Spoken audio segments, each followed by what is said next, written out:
আউযু বিল্লাহি মিনাশ শাইতানির রাজিম ওয়া কুর রাব্বি আউযু বিকা মিন হামাযাতিশ শায়াতিন ওয়া আউযু বিকা রাব্বি আন ইয়াহদুরুন। সম্মানিত দর্শক এবং শ্রোতাবৃন্দ, আপনাদের সকলকে জানাই সালামুন আলাইকুম। যারা বলেন কাবা শরীফে ৩৬০টি মূর্তি ছিল, আবার যারা মানেন আকাশের মেরাজ হয়েছে, আবার যাদের মতবাদ রয়েছে ৭২টি হুর, আবার যারা বলে চলেছেন ৬ বছরের মেয়েকে বিবাহ করা যায়, এই কথাগুলি যারা ইসলামের নামে মানেন তারা সবাই হচ্ছেন এই কোরআনের শত্রু। সমকালীন যুগে সবচেয়ে বেশি ৬ বছরের আয়েশাকে নিয়ে ডাক্তার জাকির নায়েক এবং নূপুর শর্মা খুব বেশি প্রচার করেছে।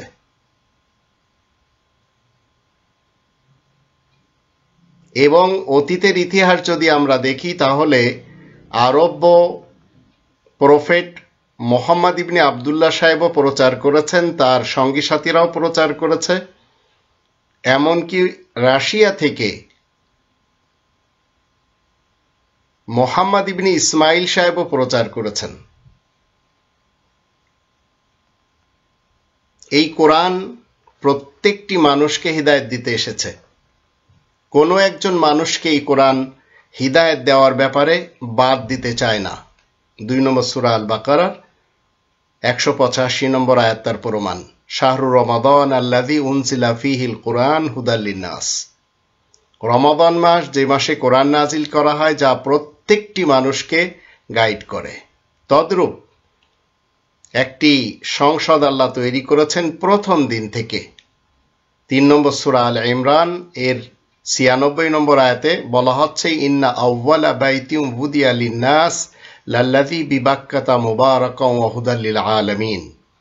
নিশ্চয় প্রথম যে ঘরখানা তৈরি করা হয় প্রত্যেকটি মানুষের জন্য, যা মক্কার সাথে রয়েছে, পবিত্র এবং জাহানবাসীদেরকে গাইড করে। তো এই ঘরটির ভিতরে কখনো ৩৬০টি মূর্তি ছিল না। সব ধরনের আবর্জনা থেকে, মূর্তির আবর্জনা থেকে পবিত্র। কোরআনের ২২ নম্বর সূরা আল হজ এর ৩০ নম্বর আয়াতে আল্লাহ রাব্বুল আলামিন কি বলছেন? এই আয়াতের শেষে বলা হচ্ছে, তাই তোমরা সবাই মূর্তি পূজা এবং ব্যক্তিত্বের আওতাধীন হওয়ার আবর্জনা আর মিথ্যা কথার কবল হতে নিজেদেরকে বাঁচিয়ে রাখবে। তো একজন মুসলিম রবের শান্তির রাজ্যে কখনো মিথ্যা বলে না, মূর্তি পূজা করে না, ইমেজ পূজা করে না, কোনো আসলাফ এবং আকাবির পূজা করে না, কোনো স্বঘোষিত নবীর কিংবা রাসূলের পূজা করে না। এমনকি যারা পূজা করে তাদেরকে বাধাও দেয় না, তাদেরকে নিষেধও করে না, শুধুমাত্র কোরআন থেকে আয়াত তাদের সামনে তুলে ধরে। ৬ নম্বর সূরা আল আনআমের ১০৮ নম্বর আয়াতে বলা হচ্ছে, আর আল্লাহ তাআলাকে বাদ দিয়ে মানুষেরা যাদের দোহাই দেয় তাদেরকে তোমরা মন্দ বলবে না, নইলে ওরাও যে শত্রুতার কারণেই না জেনে আল্লাহ তাআলাকে মন্দ বলে বসবে। এমনই করে প্রত্যেকটি জাতির কাজকর্ম সুন্দর করে সাজিয়ে রেখেছি, পরে অবশ্য তাদেরকে নিজেদের রবের দিকে ফিরতে হবে, তখন আল্লাহ তাদের খবর দিয়ে দিবেন যেসব কাজকর্ম তারা করেছে। তা আপনি আমি মুসলিম, আপনার এবং আমার অনুমতি নেই এই রব্বানি তন্ত্রের মাধ্যম দিয়ে রবের ইসলামী কিংডমে কোনোভাবে আপনি আমি কি করব? কোরআন বিরোধী কোনো কাজ করব। রব্বানি তন্ত্রের অধীনে যদি আপনি আমি থাকতে চাই, তাহলে মূর্তি পূজার, আল্লাহ ছাড়া অন্য কারোর নামে দোহাই দেওয়ার, মসজিদুল হারামে ৩৬০টি মূর্তি রাখারই যে মতবাদ, এর ধারে কাছে আপনি আমি যেতে পারবো না। কিন্তু ৪টি তন্ত্রের যত লোক এই পৃথিবীতে রয়েছে, সেটি গণতন্ত্রের হোক, রাজতন্ত্রের হোক, সমাজতন্ত্রের হোক, মোল্লাতন্ত্রের হোক, তারা মানে না।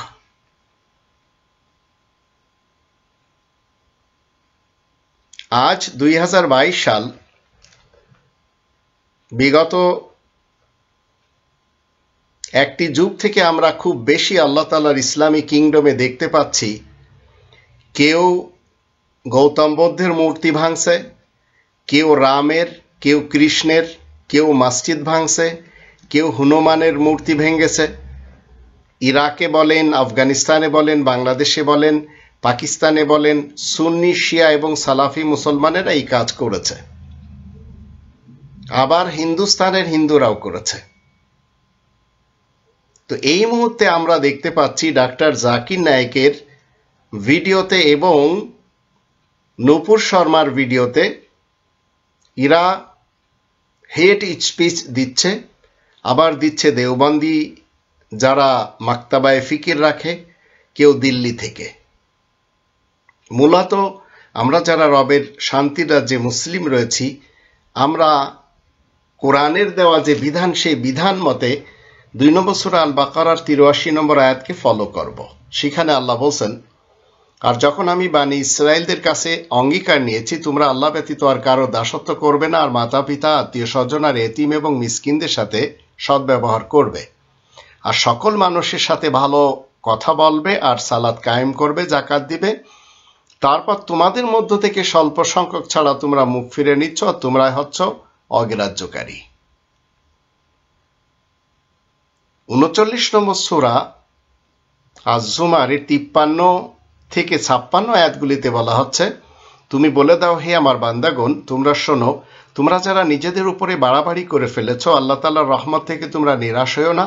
নিশ্চয় আল্লাহ সব দোষ ত্রুটি সম্পূর্ণরূপে মাফ করে দিবেন। নিশ্চয় আল্লাহ হলেন ক্ষমাশীল এবং দয়াময়। আর তোমরা সবাই নিজেদের রবের দিকে রুজু হও, আর রবের জন্য ইসলাম গ্রহণ করে নাও তোমাদের উপরে আযাব এসে পড়ার আগেই। তারপরে তো তোমাদেরকে আর কিছুমাত্র সাহায্য করা হবে না। আর তোমাদের দিকে যা নাজিল করা হয়েছে তোমাদের চিরস্থায়ী লালন পালনকারী রবের নিকট থেকে, সেসবের সুন্দর নির্দেশগুলো তোমরা সবাই মেনে চলো।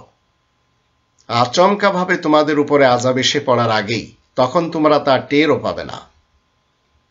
তুমি যে কথাই বলতে থাকবে, হায় দুর্ভাগ্য আমার, আমি যে আল্লাহ তাআলার দৃষ্টিতে ত্রুটি করেছি, আমি তো হাসি ঠাট্টাতেই মশগুল ছিলাম। তো আজ আপনারা দেখতে পাচ্ছেন আরবের মুনাফিক দুমুখ নেতা নেত্রীরা, তারা আরব প্রফেট মোহাম্মদ ইবনে আবদুল্লাহ সাহেবকে সামনে রেখে কি করে চলেছে? ভারতের সাথে খাদ্য খাবারের বয়কট করেছে। এই আরবরা ভারতের উৎপাদন খাদ্য খাবার খেয়েই কিন্তু জীবন ধারণ করে, কারণ তারা ক্ষেত খামার করতে পারে না, ভারত থেকে সেখানে খাদ্য খাবার যায়। তো এই কোরআনের 14 নম্বর সূরা ইব্রাহিমের 7 নম্বর আয়াতে আল্লাহ বলেন, তোমাদের রবের ঘোষণা কি, তোমরা যদি আল্লাহ তাআলার দান নিয়ামত পেয়ে কৃতজ্ঞতা প্রকাশ করো তাহলে আরো তিনি বাড়িয়ে দিবেন, আর যদি অকৃতজ্ঞ হও, নাফরমানি করো, তাহলে তোমাদের জেনে রাখতে হবে, ইন্না আযাবি লাশাদীদ, আল্লাহ তাআলার আযাব বড়ই কঠিন। আজ আরব দেশগুলিতে ভারতের খাদ্য খাবার বয়কট করা হচ্ছে প্রফেট মোহাম্মদ ইবনে আবদুল্লাহকে বাঁচানোর জন্য। কোরআন কখনো ইতিহাসের কোনো মোহাম্মদকে চায় না, ইতিহাসের কোনো মোহাম্মদ নিয়ে কথা বলে না। সর্বোচ্চ আপনি আমি মুমিন মুসলিম হলে আপনাকে আমাকে 2 নম্বর সূরা আল বাকারার 134 এবং 141 আয়াত দুটি মেনে চলতে হবে। তাতে আমরা বুঝতে পারবো আরব ইতিহাসের মোহাম্মদ ইবনে আবদুল্লাহ ইবনে আব্দুল মুত্তালিব বিন হাশিম, আবু বকর, ওমর, ওসমান, আলী, এরা যারা ইতিহাসের পাতায় রয়েছে এবং এরা যারা হাদিসের পাতায় রয়েছে, এদের ব্যাপারে আল্লাহ বলছেন, তিলকা উম্মাতুন কদ খালাত লাহা মা কাসাবাত ওয়া লাকুম মা কাসাবতুম ওয়া লা তুসআলুনা আম্মা কানু ইয়ামালুন। তারা ছিল দূর অতীতের একটি দল, তারা চলে গেছে, তারা যা কামাই করেছে তা তাদের জন্য, তোমরা যা কামাই করবে তোমাদের জন্য, আর তাদের কাজকর্ম নিয়ে তোমাদেরকে জিজ্ঞাসা করা হবে না। এই মুহূর্তে আমরা দেখতে পাচ্ছি ভারতের, বাংলাদেশের, পাকিস্তানের এই যে মুসলমান শিয়া সুন্নি সালাফি সমাজ যারা কোরআনের মোহাম্মদুর রাসূলুল্লাহকে চিনতে চায় না আর আরব মোহাম্মদ ইবনে আবদুল্লাহ সাহেবকে ছাড়তে চায় না, এরা বিভিন্নভাবে ঘৃণা এবং হিংসা করেই চলেছে। কখনো রোড বন্ধ করছে, কখনো মিছিল করছে, কখনো হাতে ব্যানার নিচ্ছে, কখনো সেই আরব কিছু মুনাফিক দোমুখ যারা নেতা নেত্রী কর্মী রয়েছে এদের অনুকরণে এই দেশগুলিতে মুসলমানেরা আজ কি করছে, মিছিল মিটিং গালিগালা সব করছে, জুতা নিক্ষেপ করছে, বিভিন্ন মূর্তি তৈরি করে, পুতুল তৈরি করে, বিভিন্ন ফটো অঙ্কন করে। কিন্তু এরা একটু চিন্তা করছে না যে কোরআন আসলে এইসব করতে বলে কিনা। আর এই সব করার কারণে ভারতের মুসলমানদের উপরে খুনি নরেন্দ্র মোদীর পক্ষ থেকে যে কি আযাব আসবে সেটিও তারা জানে না। এমনকি চায়নার উরুগুয়ের মুসলমানদের উপরেও যে কঠিন বিপদ আসবে তাও তারা জানে না। আর বাংলাদেশে তো সরকার ভারতের পক্ষ নিয়েই চুপ রয়েছে। এইগুলি তো ইসলামের ক্যারেক্টার না। আর এই যে হেট স্পিচ দেওবান থেকে, দিল্লি থেকে নূপুর শর্মার পক্ষে এবং বিপক্ষে, জাকির নায়েকের পক্ষে এবং বিপক্ষে মানুষেরা দিয়ে চলেছে, আর সবাই চিন্তা করেছে যে যে কোনোভাবে আমরা এটি ঠেকাবো। মূলত তাদের একটু বোধ শক্তি নেই যে এই কোরআন 6 বছরের কোনো মেয়েকে বিবাহ করার অনুমতি দেয় না। এবার আসুন, যারা বুরাকের উপরে মোহাম্মদ ইবনে আবদুল্লাহ সাহেবকে বসায়ে আকাশের মেরাজ করান, এটি কোরআন বিরোধী।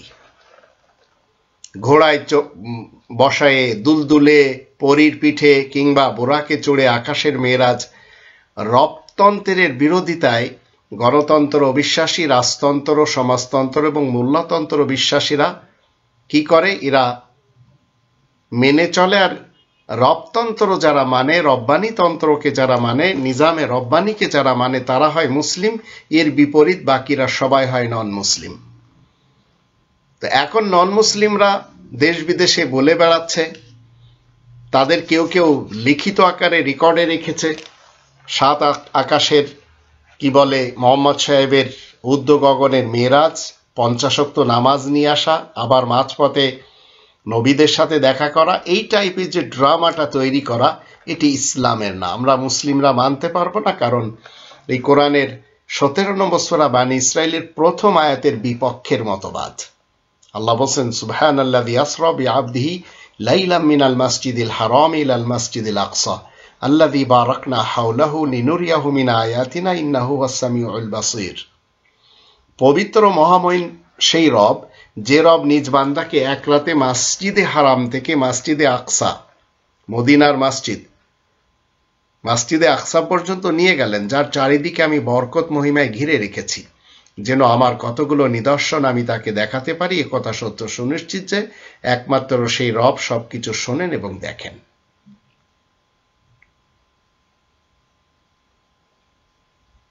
এরপরে আসুন,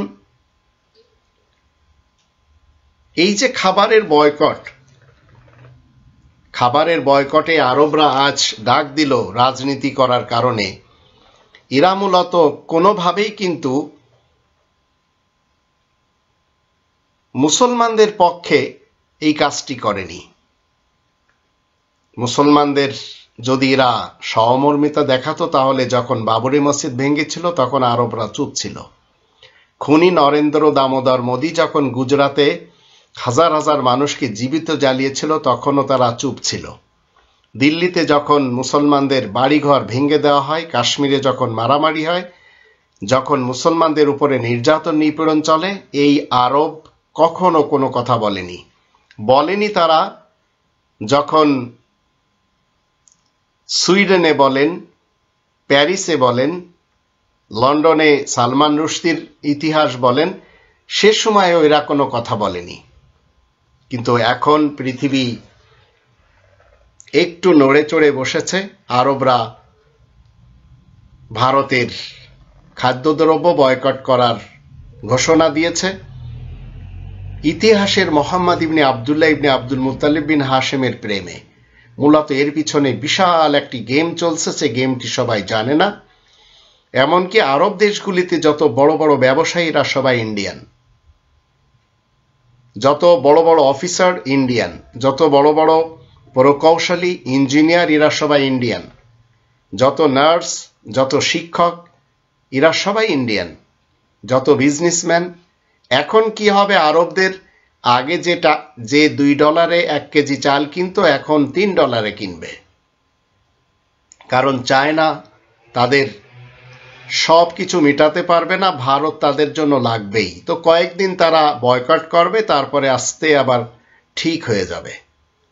তো এই কোরআনের 2 নম্বর সূরা আল বাকারার 172 নম্বর আয়াতের বিপক্ষে চলে গেল তারা। রবের অর্ডার কি? শোনো হে মুমিনগণ, আমি তোমাদেরকে যে রুজি দান করেছি তা থেকে পবিত্র জিনিস খাও, আল্লাহ তাআলা শুকরিয়া আদায় করো যদি তোমরা শুধু আল্লাহ তাআলার দাসত্ব করার দাবি রাখো। তো এখন আল্লাহ তাআলার কিংডম তো একটি, আল্লাহ তাআলার দেশ একটি। সেই দেশে আজ 214টা মতো ছোট ছোট দেশ তৈরি করা হয়েছে, তার ভিতরে আবার বড় বড় কিছু দেশও রয়েছে। এসব মোড়লদের গেম, যে গেম সব সময় খেলাই হচ্ছে। আমরা আমাদের যুগে কতগুলি দেশ পাল্টাতে দেখলাম, নতুন নতুন দেশ হতে দেখলাম, তার ভিতরে বাংলাদেশ, তার ভিতরে সেই ইস্ট টিমুর, তার ভিতরে আরো কত জায়গা আমরা দেখলাম আলাদা হতে, আফগানিস্তান স্বাধীন হতে। এইভাবে হংকংকেও দেখা হলো। আমরা আমাদের যুগে তো এইগুলি সব দেখলাম। কোরআনের 67 নম্বর সূরা আল মুলকের প্রথম আয়াতে আল্লাহ কি বলছেন?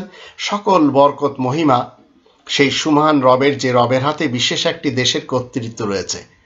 আর রব সকল বিষয়ের উপরে কুদরত রাখেন, পূর্ণ ক্ষমতা রাখেন। 39 নম্বর সূরা জুমারের 10 নম্বর আয়াতের শেষে কি বলা হচ্ছে? এই আয়াতে বলা হচ্ছে, শোনো হে আমার বান্দাগণ, তোমরা যারা ঈমান এনেছ তোমরা সবাই নিজেদের রবের তাকওয়া অর্জন করে চলো। যারা এই দুনিয়ার বুকে উত্তম কাজ করেছে তাদের জন্য উত্তম পারিশ্রমিক রয়েছে। আর আল্লাহ তাআলার দুনিয়াটা তো খুব প্রশস্ত। আরদুল্লাহ, নিশ্চয় ধৈর্যশীল ব্যক্তিদের পূর্ণ প্রতিদান দেওয়া হবে হিসাব ছাড়া। তো রব্বানী তন্ত্রের মান্যকারী মুসলিম যারা, মুমিন যারা, তারা হালাল খাদ্য খাবারের কোনোদিন বয়কট করবে না, সেটি যে কোনো এলাকা থেকে আসুক না কেন। তবে গণতন্ত্রের, রাজতন্ত্রের, সমাজতন্ত্রের এবং মোল্লাতন্ত্রের বিশ্বাসী নন মুসলিম যারা রয়েছে, এরা এই সব ড্রামা করতে থাকবে। এরপরে আসুন যারা 72টি হুরের মতবাদ রাখে, তারা এই কোরআন বিরোধী একটি মতবাদ পৃথিবীতে ছড়াচ্ছে, প্রচার করে যাচ্ছে। তাদের শেখ, তাদের বক্তা হুজুর, তাদের পীর, তাদের জামানার ইমাম, তাদের মৌলবী হুজুর এবং তাদের যারা পাপা পুরোত রয়েছে এদের পক্ষ থেকে এই কোরআন 114টি সূরায় এবং 6348টি আয়াতে সমাপ্ত। 44 নম্বর সূরা দুখানের 51 থেকে 55 আয়াতগুলি আমরা জানব। এখানে আল্লাহ রাব্বুল আলামিন কি বলছেন? 44 নম্বর সূরা আর দুখানের 51 থেকে 55 আয়াতগুলি আসুন আমরা একটু জেনে নিই, তাহলে আমরা বুঝতে পারবো যে এই 72টি যে হুরের মতবাদ সেটি মূলত ইসলামের মুসলিমদের মতবাদ না গায়ের ইসলামের নন মুসলিমদের মতবাদ। এখানে আল্লাহ রাব্বুল আলামিন বলছেন, নিশ্চয় মুত্তাকিগণ বেশ শান্তিপূর্ণ জায়গাতে থাকবে, বাগ বাগিচা ও নহর ধারায় ঘেরা থাকবে। তারা মিহিন ও মোটা রেশমি কাপড় পরে সামনাসামনি বসে থাকবে। এভাবেই তো আমি তাদের সাথে বিপরীত লিঙ্গের হুরদের বিয়ে করিয়ে দেব। সেখানে বসে তারা সব রকমের ফল পাকড়া শান্তির সাথে আনতে থাকবে। এরপরে 2 নম্বর সূরা আল বাকারার 25 নম্বর আয়াতে যদি আমরা দেখি, সেখানে আল্লাহ রাব্বুল আলামিন কি বলছেন? 2 নম্বর সূরা আল বাকারার 25 নম্বর আয়াত, আর তুমি সুসংবাদ দাও যারা ঈমান আনবে এবং সংশোধনের কাজ করবে। তাদের জন্য জান্নাত রয়েছে যার নিচের ভাগে নহর দ্বারা বয়ে থাকবে। যখন তাদেরকে সেই জান্নাতের ফল খেতে দেওয়া হবে তারা বলবে এ তো অবিকল তাই যা পূর্বে দেওয়া হয়েছিল। আর তাদেরকে একই ধরনের জিনিস দেওয়া হবে এবং তাদের জন্য জান্নাতের মধ্যে পবিত্র বিপরীত লিঙ্গের জোড়া থাকবে আর সেখানে তারা চিরকাল থাকবে। তো 72টি হুরের কথা এই কোরআনে নেই, কিন্তু যারা গণতন্ত্র, রাজতন্ত্র, সমাজতন্ত্র এবং মোল্লাতন্ত্রে বিশ্বাসী এই নন মুসলিমদের মতবাদে রয়েছে 72টি হুর। কিন্তু আমরা যারা রব্বানি সিস্টেমের, রব্বানি সংবিধানের বিধান মতে জীবন কাটাই, আমরা এই কোরআন থেকে 72টি হুরের কোনো কথাই পাই না, তবে নন মুসলিমদের গ্রন্থে রয়েছে।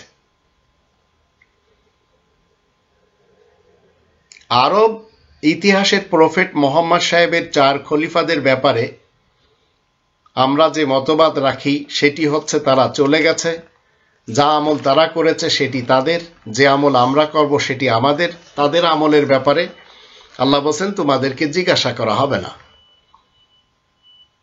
এখন আপনি এবং আমি যখন কোরআন পড়ি তখন এই কোরআন থেকে আমরা কি পাই? কোরআন আপনাকে এবং আমাকে কখনো বলে না যে 6 বছরের কোনো কারোর কন্যা শিশুকে বিয়ে করতে হবে। এই বিবাহটাই কোরআনের দৃষ্টিতে বাতিল বিবাহ যদি কেউ করে। তো রব্বানি তন্ত্রে বিশ্বাসী মুসলিমরা কি মানে? 4 নম্বর সূরা নিসার 3 নম্বর আয়াত মানে কি বলা হচ্ছে? সেখানে বলা হচ্ছে যদি তোমরা ভয় পাও যে বেসাহারাদের ব্যাপারে সুবিচার কায়েম রাখতে পারবে না, তাহলে মেয়েদের মধ্যে যাদেরকে পছন্দ হয় দ্বিতীয়, তৃতীয় কিংবা চতুর্থ বিবাহ করতে পারবে। তো মেয়েদের মধ্যে 6 বছরের কোনো কন্যা শিশুর সাথে বিবাহ করার কথা আল্লাহ বলছেন না। যে নারীর সাথে, যে মেয়ের সাথে বিয়ে করতে হবে 4 নম্বর সূরা নিসার 6 নম্বর আয়াত মতে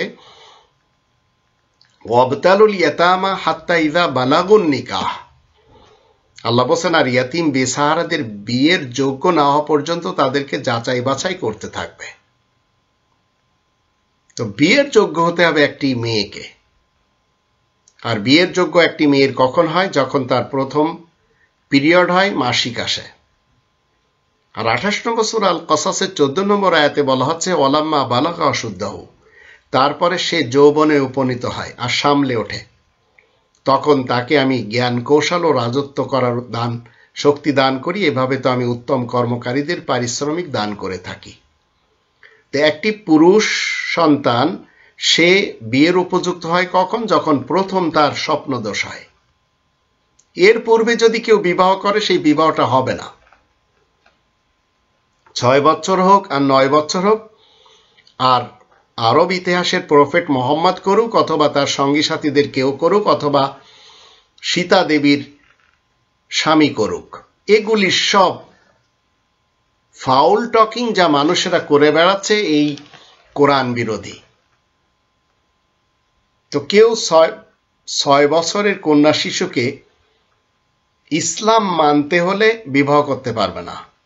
তবে গণতন্ত্র বিশ্বাসী, রাজতন্ত্র বিশ্বাসী, সমাজতন্ত্র বিশ্বাসী এবং মোল্লাতন্ত্র বিশ্বাসীরা এই রব্বানি সিস্টেমকে মানে না। ডাক্তার জাকির নায়েকের একটি ভিডিও আপনারা খুব ভালো করে এই মুহূর্তে দেখছেন, যেখানে তিনি কি বলছেন।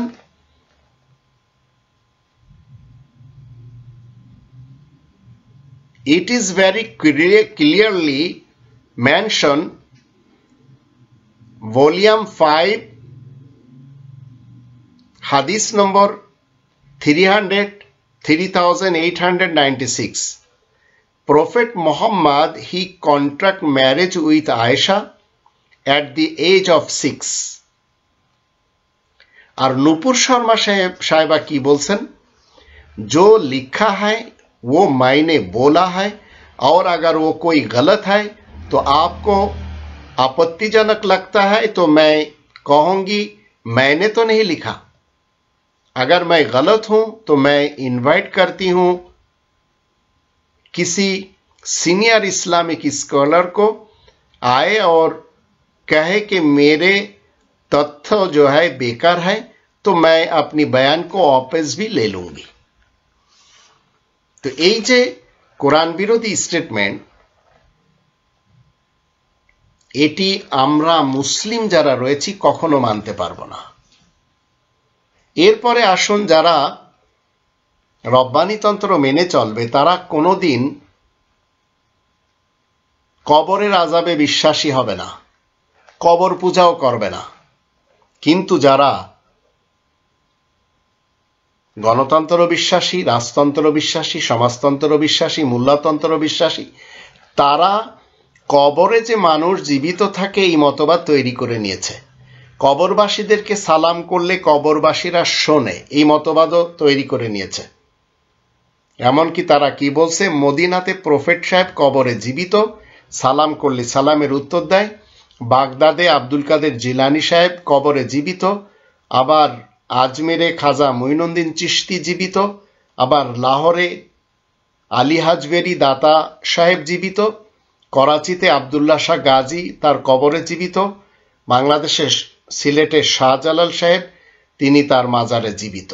তো এই মতবাদগুলি যারা রব্বানি সিস্টেমকে মানে, এই রব্বানি বিধান এবং কনস্টিটিউশনকে যারা মেনে চলে, তারা এই ধরনের মতবাদে বিশ্বাসী না। 16 নম্বর সূরা নাহলের 20 এবং 21 আয়াত দুটিতে আল্লাহ কি বলছেন, কতক মানুষেরা আল্লাহ তাআলাকে বাদ দিয়ে অপর যাদেরকে ডেকে থাকে তারা কিছুই সৃষ্টি করতে পারেনি, বরং ওদেরকে সৃষ্টি করা হয়েছে। ওরা মরা লাশ, নির্জীব। ওরা তো এও জানে না যে কখন তাদেরকে উঠানো হবে। আর এরাই তো হচ্ছে এই মাজার এবং দরগাবাসী। 35 নম্বর সূরা ফাতিরের 19 থেকে 22 আয়াতগুলিতে আল্লাহ বলছেন, অন্ধ এবং দৃষ্টিমান ব্যক্তি সমান নয়, আধার আর আলো এক নয়, ছায়া আর গরম লু হাওয়া মোটেই এক নয়, জীবিত আর মৃত্যু মোটেই সমান নয়। আল্লাহ যাকে খুশি শুনিয়ে থাকেন, কিন্তু যে ব্যক্তি কবরের মধ্যে রয়েছে তাকে তো আর তুমি শোনাতে পারবে না।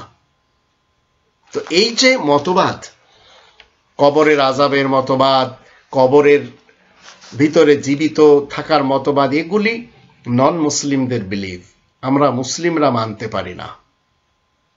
এরপরে আসুন, রবের শান্তির রাজ্যে আমরা যারা মুমিন মুসলিম রয়েছি, আমাদের যারা বোন রয়েছে, এই বোনেরা মুমিন, এই মুমিনা মুসলিমা বোনেরা, এরা কখনো মুখ ঢাকা বোরকা পরবে না। তবে মুখ ঢাকার কথা গণতন্ত্রের, রাজতন্ত্রের, সমাজতন্ত্রের, মূল্যতন্ত্রের মান্যকারী যারা নন বিলিভার্স রয়েছে এরা মানে। আমরা মুসলিমরা মুখ ঢাকা বোরকার কথাই কোরআন থেকে পাই না।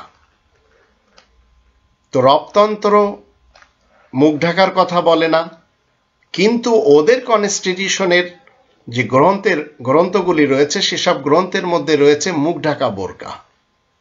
আর রব্বানি সিস্টেমে কি রয়েছে, 24 নম্বর সূরা আন-নূর এর 30-31 আয়াত দুটিতে আল্লাহ কি বলছেন, তুমি মুমিনদেরকে বলে দাও তারা যেন নিজেদের যৌন চাহিদার দৃষ্টিশক্তিকে নিচের দিকে ঝুঁকিয়ে রাখে আর গোপন অঙ্গ হিফাজত করে, এই তো হচ্ছে তাদের জন্য পবিত্রতার ব্যবস্থা।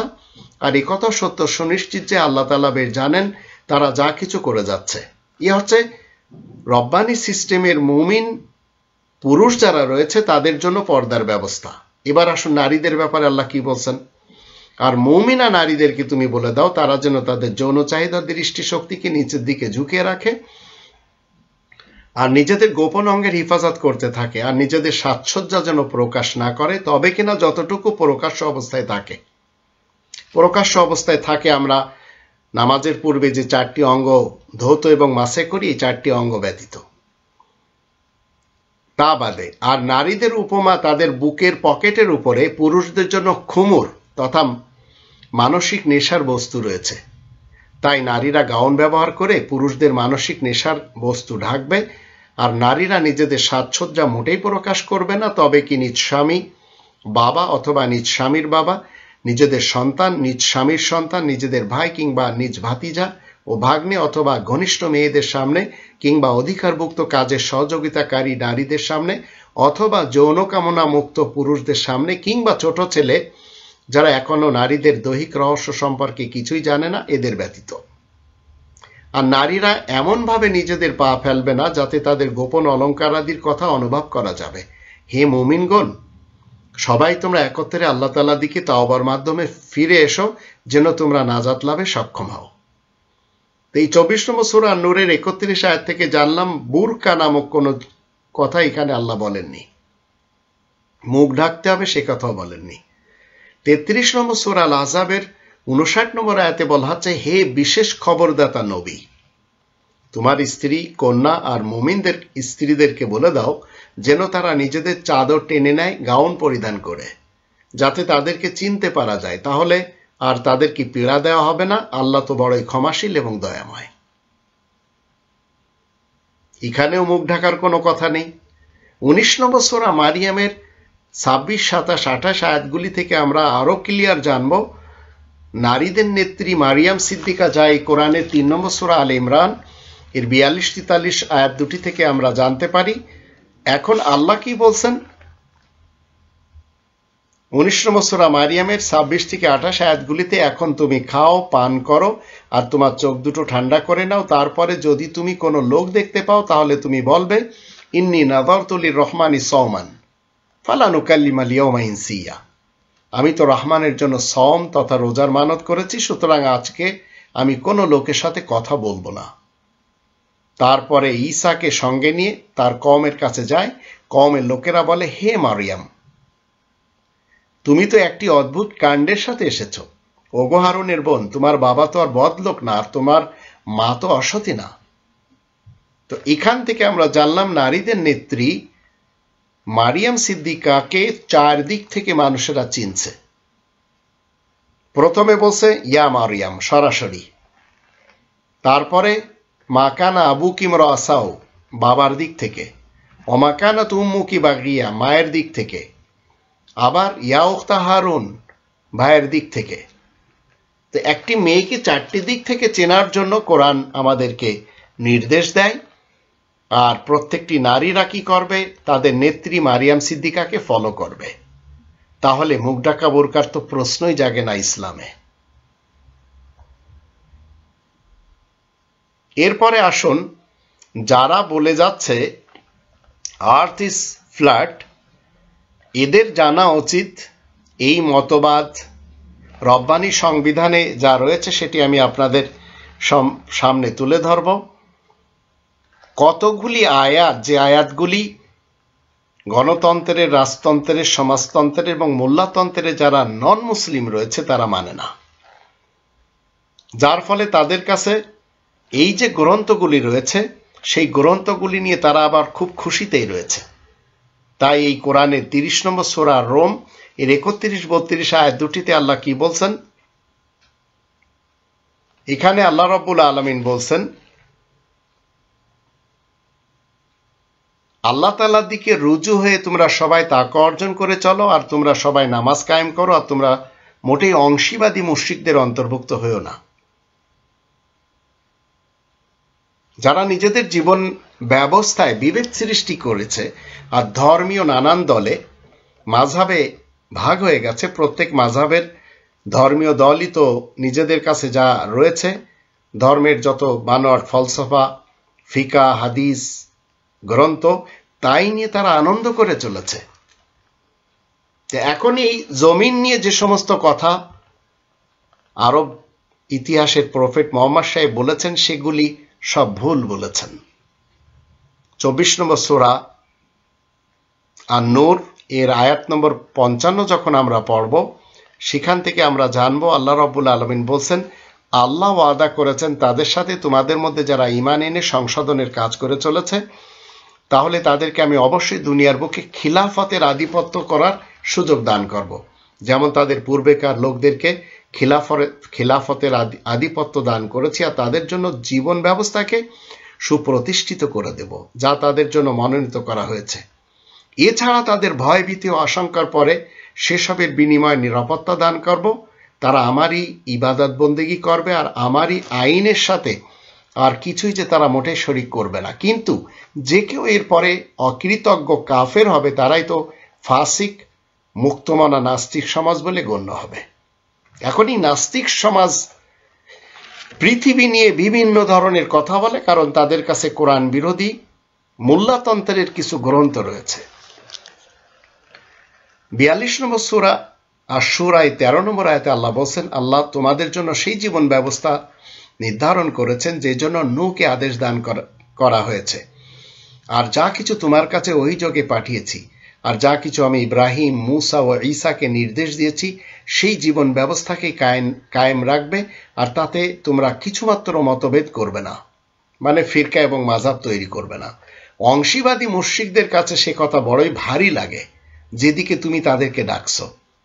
আল্লাহ উপযুক্ত ব্যক্তিকে নিজের দিকে আকৃষ্ট করেন, আর যে ব্যক্তি নিবৃষ্ট হয় তাকে আল্লাহ হিদায়াত দান করেন। 18 নম্বর সূরা আল কাহাফের 47 নম্বর আয়াতে আল্লাহ কি বলছেন, আর যেদিন আমি পাহাড়গুলোকে চলমান করব, সেদিন এই পৃথিবীকে শূন্য মাঠ রূপেই দেখতে পাবে, আর তাদের সবাইকে একত্রিত করব, তাদের মধ্যে একজনকেও বাদ দেব না। তো এই পৃথিবী যদি কেউ বলে এটা একেবারে সমতল, ভুল বলবে, কারণ এই পৃথিবীতে পাহাড় রয়েছে। আবার যদি আমরা 27 নম্বর সূরা আন-নামলের 88 নম্বর আয়াত দেখি, আল্লাহ বলছেন, আর পাহাড় পর্বতের অবস্থা দেখে তুমি মনে করবে এগুলো বোধহয় জমাট বাঁধা অবস্থায় থাকবে, কিন্তু তা ভাসমান মেঘমালার মতো উড়ন্ত থাকবে। বিজ্ঞান, প্রযুক্তি, শিল্প, কলা, কৌশল সে তো মহান আল্লাহ তাআলারই, যে আল্লাহ প্রত্যেকটি জিনিসকে সুন্দর করে সাজিয়ে রেখেছেন। তোমরা যা কিছু করে যাচ্ছ আল্লাহ সেসবের খবর রাখেন, এ কথা সত্য সুনিশ্চিত।